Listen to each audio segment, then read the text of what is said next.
Rock down, down memory lane.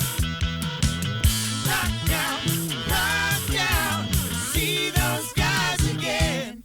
Rock down.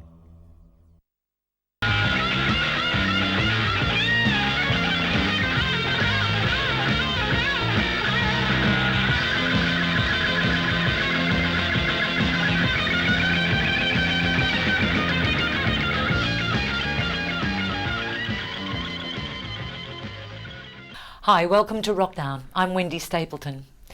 As you've gathered from previous episodes, most of us in the music business pretty much know that this is what we're born to do. It's in our blood. And though some of us have had stage mothers who start us from an early age, most lock themselves in their rooms, practicing diligently in their teens and then joining garage bands and working for a couple of bucks or a slab of beer. But relatively few have the talent, dedication and fame at such an early age as our next guest. Please welcome the only honorary Australian Musketeer, Gil Matthews. Hi Wendy. How are you? Yeah, good. Thank you. This is fascinating. I want to know how someone becomes an honorary Musketeer. But, okay, let's start. You were born in Melbourne? Yep, Melbourne boy. Did you have a stage mum? No, my parents have no sort of musical background. It was just, came out of the blue. At the age of 3, I started bashing pots and pans and drove my mother nuts, and then they bought me a drum kit, and I actually started to learn to read drum music when I was 5 years old. So I could actually read drum music before I could read, the English language. So you just took to it like that? Yeah, I don't born know. to do it? It was in the, I don't know where it came from. Just in the blood, So you were drumming. I also believe you were tap dancing. I did a couple of shows in the Tivoli Theatre in Melbourne. What were they? One was called Goody Two Shoes, from memory. And I lasted a day because the drummer who was the star of the movie Smiley, I think it was, he was on the show as well. And they reckon I showed him up. So you as got a drummer. the boot, did you? I got the boot. And I got photos of my drum kit on stage and the whole thing. Yeah, it was incredible. That's And I was cruel. like 8 or something. That's cruel. Yeah, but after that experience, it's a wonder you actually... Yeah, but I joined the Aztecs, so I showed him. Yeah, good on you. Good on you. So, okay, so you were performing at a really, really early age. Yep. Now, when I mentioned that you became an honorary musketeer, you were playing on television shows. You were playing drums at, what, 12? I started, my first big stage show was a show called Downbeat back in those days. This is 1958. They used to have jazz concerts at the Melbourne Town Hall, and they used to bring out people from overseas, and that's where I finished up doing a drum battle with Buddy Rich on stage, and I was 9 years old, Buddy Rich. And Buddy Rich, I should have brought the program because he was really upset. Like one of the most famous drummers ever. Yeah. Or probably the. Yeah? Besides Gene Krupa, yeah. And you played with him as well. Yes, but what happened was that I got my photo in the program, and Buddy got really pissed off. He wasn't a very nice person because he was pretty arrogant. Yeah. Because he was the best drummer in the world. Ego. Ego, right? Yeah. So first of all, he didn't get a photo in the program, and I did. Because back in those days, they had programs. Everyone walked in the show. It was like the show, explanation of who playing, and and then secondly, I got a better crowd reaction than he did because I was 9 years old, and he wasn't happy. It was one of that horrible explanation of child prodigy, whatever that is. That's what I was, I guess.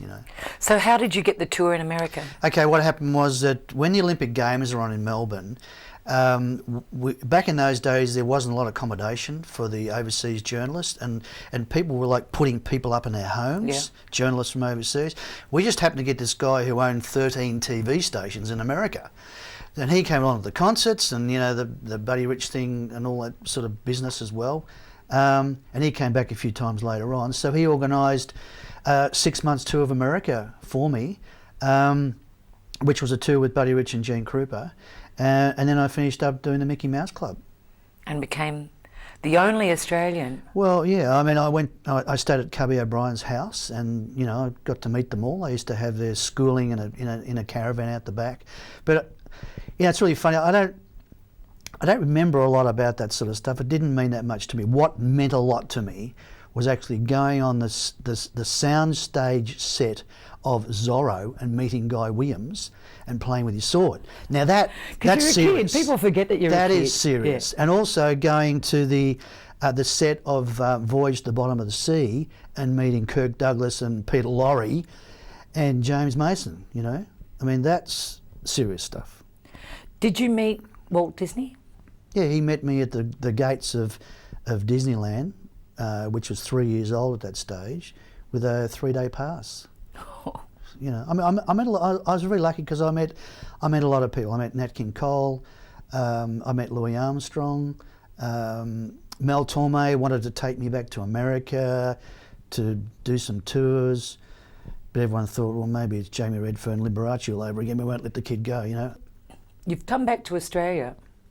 You've been in this incredible sort of, well, it's not cabaret, but what would you sort of class the sort of tours that you were doing as a kid? They were jazz tours, because it's before we really knew anything about rock and roll in Australia. So I mean, rock and roll was sort of like a bit of a taboo, and it was jazz. I grew up as a jazz player, not a rock and roll player, And I discovered Cliff Richard and the Shadows, and I saw Hank Marvin with that red Stratocaster, Fiesta red Stratocaster. Let's get it right, and that was it. I want to play guitar. And I took up guitar. At the age of? 16. And I guess you took to it like a duck out of water. Yeah, I mean the first band I played was a band called the Lincolns, which was Gary Young from Daddy Cool. Yes, Wayne Duncan from Daddy Cool. Because we went to school together. Myself, a guy called Roger Treble, who's no longer with us, who was with Bobby and Laurie. We all grew up together and all went to school together. And so that was Where did you go to school? Carey Grammar in Kew. And I took up guitar for quite a while and started a band called Max Hamilton and the Impacts, who had a #1 hit in Melbourne called Jenny Jenny back in about 63 or something. Signed to EMI, and I was the guitarist, So that was the beginning of the... Well, that was the beginning of the guitar thing for me, and then I got involved in, became more interested in studios and producing stuff and engineering and stuff like that, and then I went back to drums with the Levi Smith's Clefs with Brian McCaskill. I love it. Yeah. Then I went and played with Grantley D for a while, sort of drums one day and guitar the next, and and that's where Billy and the Aztecs saw me playing drums with Grantley D. With Grantley D. So Billy had already formed a band? Well, Billy was playing with the Aztecs with Lobby, and we supported them one night at Preston Town Hall. But, we'll take a short break, and after we come back, I want to talk to you about your business head. Sure. Not many musos have a business head. Wrokdown. Welcome back to Wrokdown. My special guest is Mr. Gil Matthews. Hey Gil, we just got up to meeting the Aztecs. Well, I mean, I joined the Aztecs not really thinking I was going to stay very long because, Billy had come from the 60s, he'd gone bankrupt, he'd now come back with a ponytail, playing loud rock and roll. And I really thought, well, I'll just do this for a while. But what was interesting was that I'd come from a cabaret background, because Grantley D and all the bands I was with, we were backing people at Winston Charles and places like, we'd be backing Olivia Newton-John, Pat Carroll, Ernie and Denise, Buddy England, Colin Cook, and we used to wear suits and ties and be very sort of, respectable. And then I joined this band that was just T-shirts and jeans and no one gave a rat's ass about anything. I played at the Village Green Hotel with the Aztecs. It's sort of like an audition sort of thing, although it wasn't really an audition. And Norm the roadie sort of thrust this Scotch and Coke under my nose, and and I didn't really drink then, and I said, well, I don't drink. He said, well, you do now, That was like my first, that was the Aztecs. And from then it was this incredible, 30 plus year party, honestly. That band was nuts. Tell us a few stories. For example, I mean, one of the classic tales is the time the Aztecs are recording More Arse Than Class at Armstrong's in Melbourne. And the Kirov Ballet, who have 2 KGB guys looking after them because they don't want them In those to days, yeah, defect, yeah. decide they want to see a Western recording studio. They've never been to one before. They just happened to pick the night to go to Armstrong's that the Aztecs are recording More Arse Than Class. And the crap that took place, mate, the stoned KGB guys lying on the floor in their black leather coats. Did they defect? I don't know what happened, but all I know is the first thing that happened, they couldn't speak English. So the first thing that happened was that the ballerinas are trying to work out, they can hear the music, but they can't work out where the band is because the band's on the multi-track tape recorder and we're doing overdubs, you know. Mm-hmm. But they can't work out, well, we can hear it, but we can't see Because the they band. would never have seen anything like this before. So Billy says, "You want vodka?" And I was like, "No, brandy." And we had an account across the road in the pub. At the town hall? Yeah. So we got, I don't know, 6 bottles of brandy and whatever. Billy chucked a couple of joints in the KGB's guys' mouths, and in the end, I think from memory, Pig and I were seen pirouetting across the studio with the head ballerina at the Kirov Ballet. Oh, I wish you had that on. I mean, it's on just video. incredible stuff. I mean, that's what the Aztecs' life was. It was like that all the time, just nuts, incredible. Party, man. I joined a party. 30 years. So all during this party, Yeah. you also became an astute businessman. Well, I think it was because first of all, I have this sort of insatiable appetite for very expensive Italian sports cars. Tell us how many sports cars you have. 6 Ferraris. And, having a nice lifestyle and all that sort of stuff. And you can't do that by playing in a band Oh, really? for $100 a night. You're telling me now. Yeah, you can't. I don't know what it was. It's just, to me, I loved studios, I loved playing in bands, I loved sort of organising stuff, and I just want to be kept busy. So what business did you go into? Well, my first business was a record shop in the city. Other than, engineering and playing jingles and doing ads and stuff, Yep. which a lot of musicians do that. I did jingles. Other than that, I opened a record shop, and that was a failure, called Stacks of Wax in the city. And then I opened two others in about 1978, which were very successful. So Were they in the suburbs? one was in Hampton, Yeah. and one was in Flinders Street. After and before this and between it, you're still running this very successful business. Yeah, well, I mean, one of the big things that happened to me was that I got involved in a company that did video and DVDs. Mm-hmm. And we bought this little thing called Pokemon, which at the time no one knew what it was. Mm-hmm. And that became a really large part of my life. Pokemon because was huge. Pokemon was huge. And this was a little independent company that bought this. How did you get onto that? We started doing video, and we bought Pokemon, I think, for about $30,000 US, and turned it into $14 million. We sold 750,000 VHS copies of Pokemon.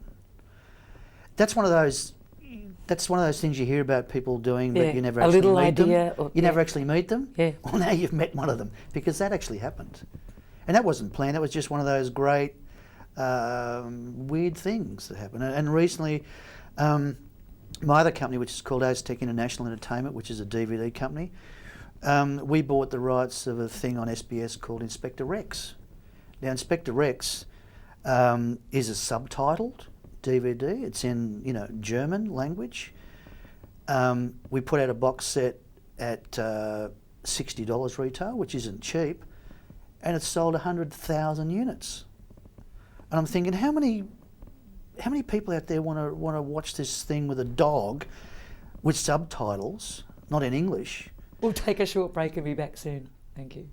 Wrokdown.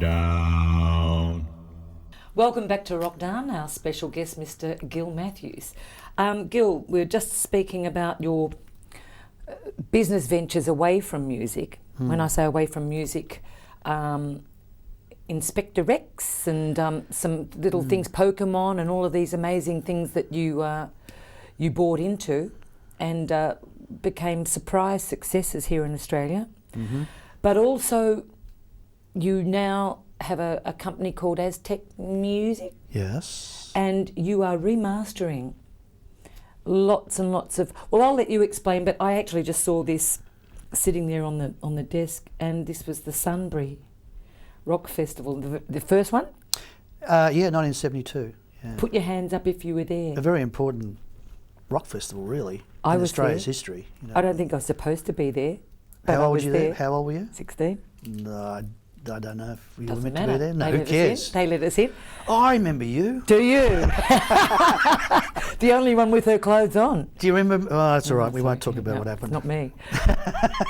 It was fabulous. I actually, I didn't. Weren't you the one jumping out the tree in the lake at the back naked? Oh, maybe it was someone else. Yeah, it's all right. It's okay. Tell us about this fantastic Aztec music, because you are remastering Mm-hmm. Yep. and remixing all of these amazing acts. But I'll let you talk about that, because you've got so much. You've done this so many. this is sort of this is a situation thanks to Billy. Billy rang me up and said, Festival have just sort of sent me an email. They want to put out a best of Billy Thorpe and the Aztecs at $7.98, and I've just told them to go and get effed. What are we going to do? I said, what do you mean, what are we going to do? What do you mean, what are we going to do? Anyway, what happened was that we decided to put all the Aztecs albums out ourselves with proper packaging and nice books and things, and not throw it out at $7.98 as fodder, but to put it out at, like a decent price, which is, $25 retail. So I started basically the Aztec Music label, which started, our first release, believe it or not, was Sunbury, the CD of Sunbury, not the DVD, the actual Aztecs Sunbury set, and the second CD was a best of Billy Field. So what year did you start there? 3 years ago, Oh, so that's not very long ago, 2005, yeah. And for me, as I grew up in a lot of different eras, and I've been through a lot of stuff, playing guitar with bands and cabaret and stuff. To me, musically, the 70s was the best era of the lot, because the bands didn't sound like anybody else. Yeah. I mean, all those bands like Spectrum, Buffalo, Lobby Lloyd, Coloured Balls, Aztecs, Band of Light, they don't sound like anybody else. That's I mean, true. if you think about That's true. Skyhooks, there's only one Skyhooks in the world that sound like Skyhooks. Yep. But before that, everyone was trying to sound like overseas act. I mean, Either British or American. yeah, a lot of the bands, singers yeah. were trying to sound like Paul Anka or Bobby Rydell or whoever, Neil Sedaka. You come to the 70s and it's sort of like, well, okay, we're sick of the record companies telling us what to do. We're sick of having to dress nice and neatly, and we want to play what we want to play. We want to play our original songs, and we love boogie and we love rock and roll, and that's what we're going to do. So most of the bands were playing their own stuff, and they sounded like nobody else. But for me, I do all the digital remastering. I start off on analogue. Some of the stuff's had to come off records because master tapes got destroyed over time. For me, I'm sort of rediscovering all these bands I didn't really know a lot about, because being in the Aztecs, You were busy. We were in our own little bubble, Yeah. I'd never heard the Band of Light album before I'd remastered it for these projects. And that band was incredible. They're an amazing band. Just the great Australian band. And so you're actually doing gorgeous packaging and stuff too, I noticed, and you've got little booklets in them. And We do like a program. We do 24-page booklets with photos of, posters and copies of rare record labels and articles on how the band, and Ian McFarlane does all the line notes for us. And we try to give the public, I sort of approach this as trying to give the collectors something that they'd want to buy. Yeah. And collectors are they're boffins, they love to buy things that have got maybe a missing acetate that no one's ever heard, or an ad. On the Spectrum miles ago, there's an ad, a 10-second ad for Camel cigarettes, which is quite a rarity, So we just chuckle those sorts of things on just to make it interesting. Are you still into vinyl? Are you still Yeah. collecting and Yeah. selling? We do a little bit of vinyl. Yeah, we import quite a bit of vinyl from overseas still. I mean, there's a lot of guys who have got very serious stereos who still love that whole I know. vinyl That's sound. why I was wondering if you're still into it. There is a sound. There's a vinyl sound that CDs don't have. And the project continues on because we have a list of like 300 Australian bands that have never been on CD. The amount of stuff that hasn't been on CD is incredible. You're an amazing man and fabulous stories. I don't know about that. Fabulous stories, yeah, sure. And we'll make sure all the fabulous bits stay in the show. Thank you so much for coming Thanks, on. Wendy. See you soon. Gil Matthews, and that's all from Wrokdown tonight. See you next week. Bye-bye.